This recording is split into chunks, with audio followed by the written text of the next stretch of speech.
Okay, part two.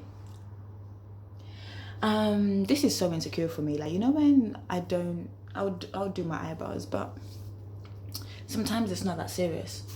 Anyway, so going on, this is all personally from like my perspective. Yeah, so the way unioned back here, this is just my notes. Okay, other things I had to deal with was watery stuff. Like, so in my home, I had to deal with fixing a leak from the heater, and then my boiler wasn't working. And then guess what wasn't working? The gas. So we had air and water issues. Well, I had air and water issues to take care of, both in those spaces. So yeah, and like I said, I got ill very much as well. Now, with all that said, what did I what did I see from other people's experiences? What other external experiences did I see with this Mercury retrograde? Trust me, I've been keeping it. I've been listening, seeing, smelling it, feeling it. I've been on it because obviously I want to keep my own diaries of what's really happening when these things happen, because that's how you really get to learn astrology. Anyone who's trying to learn astrology, you can read someone else's book all you want, but until you actually go out there and look at the sun and be like, oh yeah, the sun does rise from the east and sets in the west. It's basically kind of like what you believe in. But anyway, moving forward, from other people, Mercury represents animals. So Mercury represents animals, from the rhino to the crocodile to the dog. Okay, and this is stories. Now these are stories I've heard from other people during this Mercury retrograde, because I've been asking people what's been going on. Like, hey, talk to me, man. Like, tell me what's going on. I don't know why I'm holding my hair like this. It's just when I did that, it kind of felt like I was orgasmic a little bit. The moon is in Scorpio, so maybe that's why I'm feeling that kind of energy. But I think it's shifted from Scorpio into Sagittarius by now, because that was like in the day. I have to see. Oh my god, I've lost myself in the camera, so let me focus. Okay, what I heard from other people, yeah, was basically, yeah. Okay, so basically, the police came in. This is in a different country, not in London, innit? The police came in to arrest someone, and there's this old dog. You know when a dog is old, just old.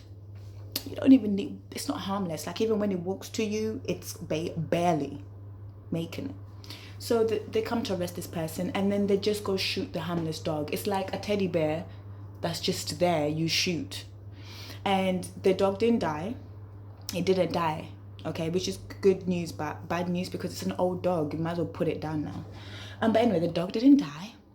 And so the dog had to go through massive healing in itself. So you have Mercury in the sign of healing, but Neptune is in Pisces, guys. So let's not forget that one. And it'll be in there for quite a while still. It's only like 18 degrees it is right now, so it's still got a long way to go. And so that's a theme of like a delay, you know what I mean? It just doesn't feel, it feels heavy, put it that way. It feels heavy, it's slow, it feels heavy.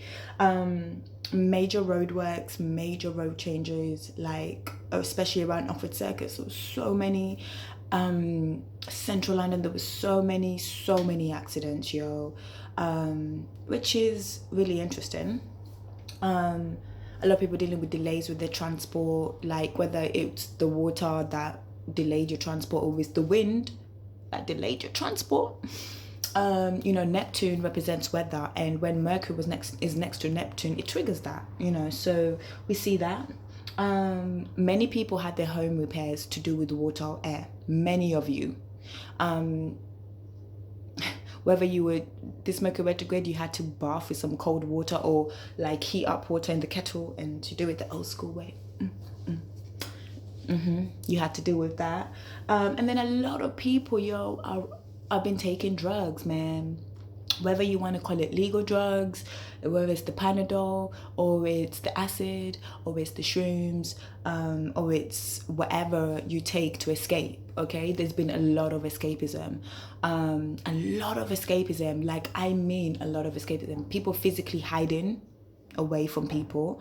So if, let's say, Mercury retrograde ruled your 10th house, then you would been escaping from the public. You've been escaping from the public, running away from the motherfucking public. Not running away per se, but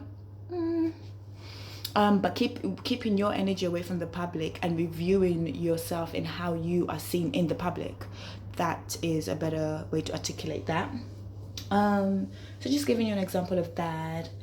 A lot of people have been into like the meditation spaces. I've had a lot of conversation with people into meditation, or things that are of the outer mind, things that spark conversation from a utopia kind of way, and all that Pisces and Mercury conversation, something that's not tangible, although water is tangible, because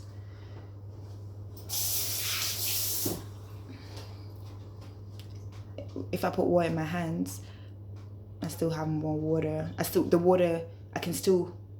can't hold, it's weird, it's not tangible, I can't hold it, but it will stay on me, I'll get affected. And so I don't know why I had to make that point about water, but just to show you how water affects the mind, kind of thing. What else did I write on this notepad? Okay, so what did I do different this Mercury retrograde? Okay, so last Mercury retrograde, the transport thing really, really annoyed me. So this Mercury retrograde, I really tried my best to plan my journey, but in the first week, I had to get a cab like 3 times. Tried out Ola, a new ride. Shout out to Ola, they're quite alright. If you want to get some money, send me a message. We send each other a link. You link your Ola thing when you get your first ride. I get my reward as well. We just energy exchange. But what I definitely learned is to plan ahead, and just be aware more that other people are stressed around me just as much as I am stressed, and so I allowed people to have their way a little bit more. So if people are normally in a situation where people are having an argument, for example, I might get involved or might try to do something about it. But this time I did nothing but just observe and review, and obviously inhale, exhale.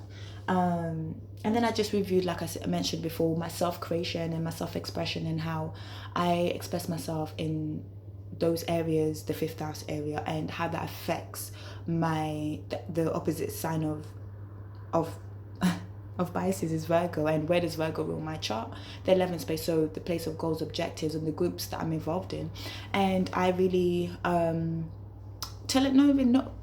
no lie, like even with Black People Giving, it's an organization I'm involved in, we had to do some reviews about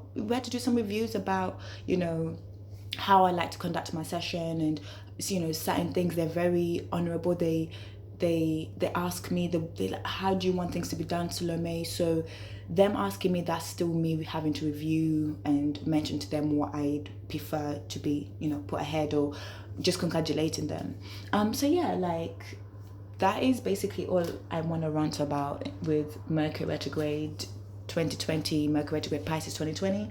The next one is due to come. It's going to be the next one, I think. I want to say Cancer. I'm going to look through my calendar, It's the only reason why I really created it is because, looking through the internet sometimes, it's just very long when you can have it here.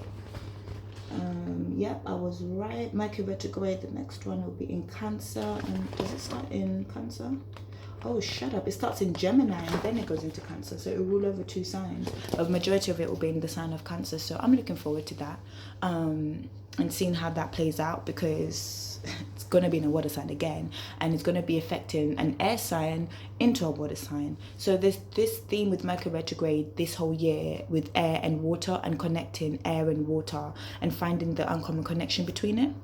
I see that I have to let this video go because it's going to be 10 minutes. So thank you guys so much for reviewing this video, sharing it. For those who want to order a calendar, they're still available for you. They're £15. And yeah, you guys, send me your experiences of what happened. I'd love to still hear what went on. How did you internalize it? And how did you transmute the energy to benefit you? I also wanted to say, do you remember the piercing that came out? Like I had a piercing and I lost my piercing twice during the Mercury retrograde, and I need to go now, get a top. But anyway, thank you guys.